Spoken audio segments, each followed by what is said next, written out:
So while this offense was definitely pass first, and inside powers combined for more play share, the outside zone read received the highest play share of any concept in this offense in our meaningful minutes here. So it's all about trying to get speedy backs outside the bookends where there is obviously less bodies. But Florida wasn't particularly good executing this look. 36.2% success rate. Yeah.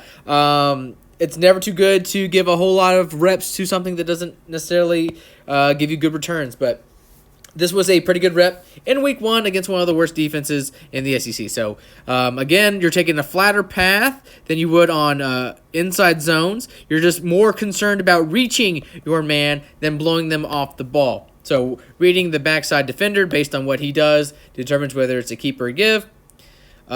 He stays in his gap, and we also have an outside rush from our other defender, so we basically have 2 versus 1 for Trask, so we're not even going to bother with that noise. Easy handoff. And like the article says, a lot of the explosive gains on this concept came hitting that outside left quadrant. So we'll watch this play out. Kind of a wonky path from our slot receiver here.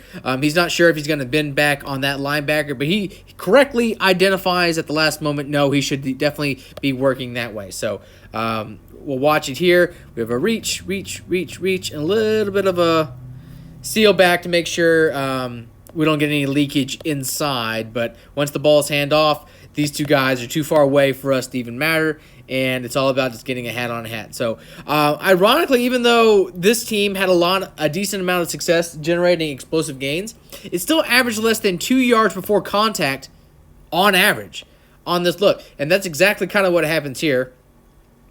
We're hit about 2 yards downfield. But since we have a lot of positive inertia working side to side, we just are strong. Our lower bodies are stronger than these linebackers. We break the tackle, and there we go. So while you don't necessarily want to lean on that, that's basically what Florida's run game was. If their backs were able to make guys miss about 2 yards downfield, then they basically turned into big gainers. If they didn't, they were rather muted returns running the ball. So again, only a 4.45 yards per attempt from this concept with a very modest 36.2% success rate.